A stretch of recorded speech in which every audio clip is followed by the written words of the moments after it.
forces that brought mainly the group members of us to be there in this system. Okay, and now you have a minute and 10 seconds for lessons from... Okay, basically what we have actually learned from our students, opening of new ideas and new horizons. Every day we learn to accept diversity from our own students.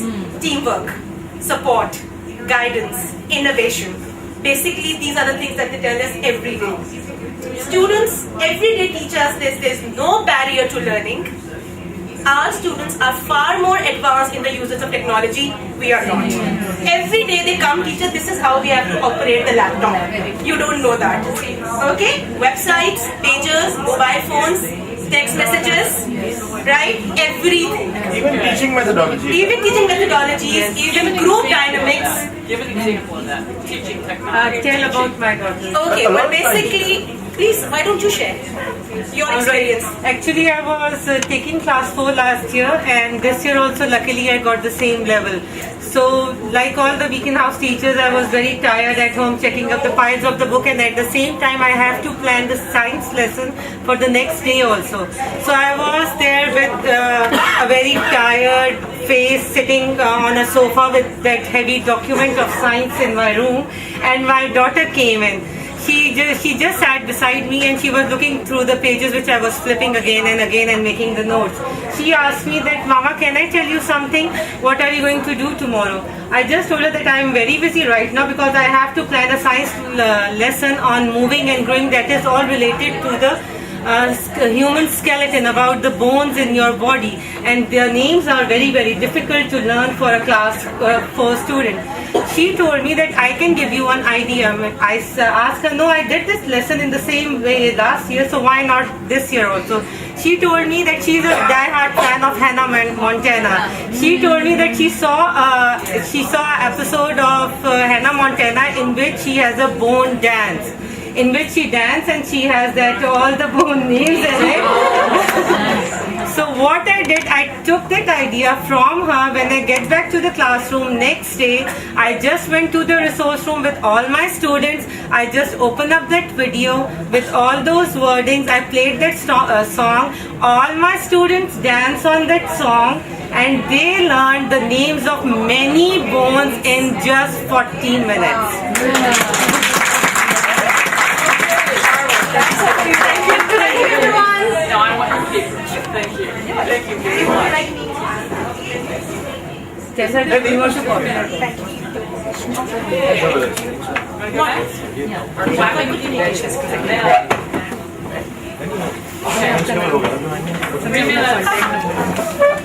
maybe because many of the points have just been shared, what we have figured out is almost the same.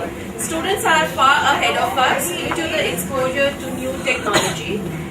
They are smarter than us, and in order to catch up with them, we need to equip ourselves with technology to at least minimize the gap between us and the new generation. This is what we have concluded during the group discussion. Okay. Can I speak? Yes. You just need to hear her. What we concluded, you need to spend time. Yes. What we concluded is that if something goes wrong, learning does take place. We learned from our mistakes. When we started off our career, we did make mistakes. We went to the class and we wanted to show off, we wanted to show how learned we are. It did not work. We came out of the class disappointed because we knew our children did not learn anything. Then we reflected on that and we tried to avoid that mistake and we tried to involve our students, and this is how we grew professionally. The other thing that we learned that children's involvement is crucial. Learn from our students how to forgive as they fight, but the next moment they are playing together.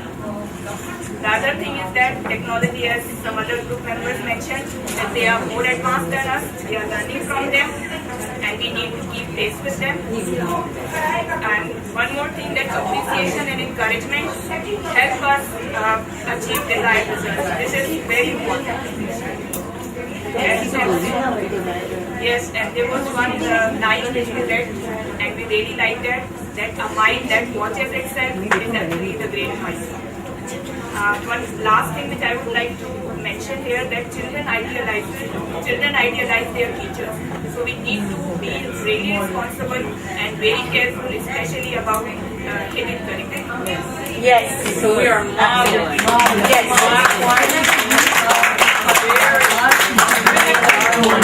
To remember that. Yeah. Okay, fine. Can she be my spokesperson after that? The incidents and the things which have shaped us as professional teachers, our own childhood experiences as students actually motivated us to become teachers in our future, and we have had self-evaluation. We as a group decided that the critical analysis and the self-evaluation is very important to keep the pace with the changing world.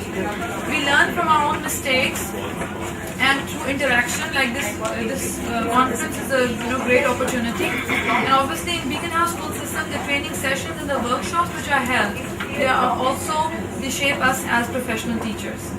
And what we have learned from the system and the students, we have learned to be patient and to be risk takers. We are facilitators, and just as our college and school teachers were our role models, we have to be the mentors, and we can make a difference in their life. We have to be open-minded, and we have to keep on learning from them as well, from our students. Can I add something to that? Yes. Sometimes, if they are not your role model, sometimes you learn from your teacher's mistakes also. Because if you have been penalized for something your teacher did, you make sure not to do that. Try avoid them. When you're observing someone, yes. Very good point. But that's very risky. What? Teacher make mistakes and then Not nowadays. Not nowadays. teachers that's why people say that is a fact that's perfectly true. She's the true picture. If I as a teacher make such mistakes which the students observe, so that's that kept accounting for me. So the mistakes that she's I'm talking not about talking is about about the the mistake attitude. of the academic mistake. I'm talking about the mistake with attitude or behavior. There used to be a teacher in my daughter's class, and she would just say, "Okay, I will see how you people pass." Really, she would do that to her face and say, "I will see how you pass." Okay, so that we learn from what we watch, and we think, oh, I don't want to ever do that. So you learn from what people do that you And don't so think you're not works. talking about their intentional No. mistakes. We are truly talking about mistakes.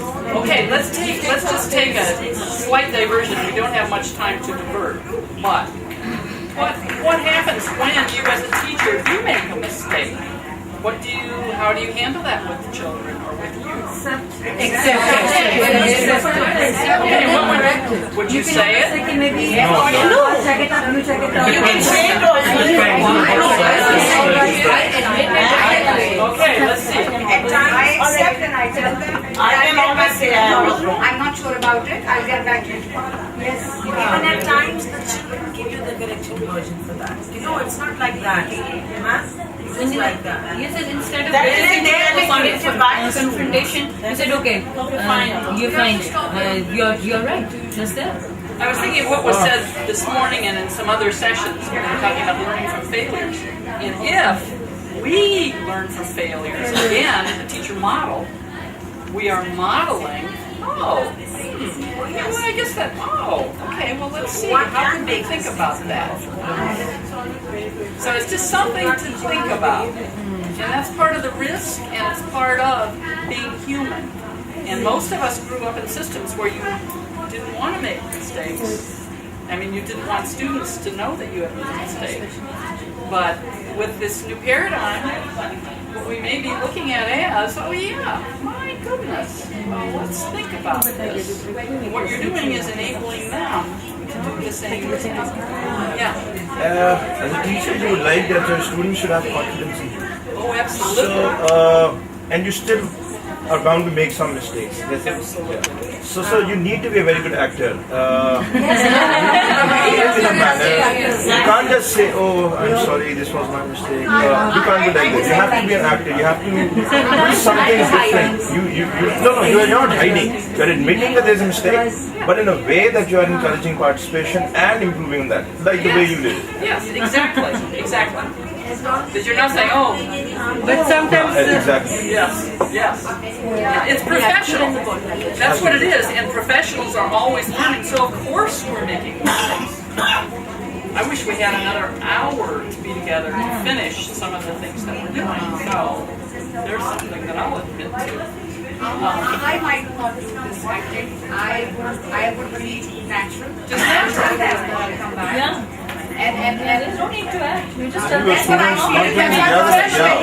saying. Yes. Got But them you can buzzed. You know, if they Professional. catch you acting, they'll lose your respect for the rest of your life. doesn't mean That's the talent. That's the talent. They might not body language. They might doubt your but that is if you're frequently being done. But once in a while, it's fine. I think what we have here is great lunchtime conversation. Lots of things that we're opening doors to talk and think more about, and that's what we want to do. Okay, this group. Yeah. We being the members of this group were factors are One I'll male just dominated. tell them in the shape of the bullet points and then I'll go like for the elaboration, okay? One of the points that came from our member was failure to achieve primary objectives for profession. And now what is the elaboration for it? One of our members saw that he wanted to pursue a professional education course. In this category, he saw the teacher was unable to fulfill the needs of the students. So our member got stimulated that what are the needs of the students, teachers should fulfill those needs. So seeing that event, we basically came with this point. The second thing was seeing mother as role model. One of our members, whose mother is a teacher, who is respected even by the children of the politicians and by the politicians themselves. They speak with her with great respect and they give great reverence to her. So our member got very inspired from the mother that if others can give my mother very great respect, so I should also become like my mother, so that others also give the same respect to her. Another experience was the experience which came from the uncle. One of our members, I saw my uncle being a possessor of lifelong experiences and insane personality. So that lifelong experiences plus his insanity brought into me mental maturity to think beyond the horizon.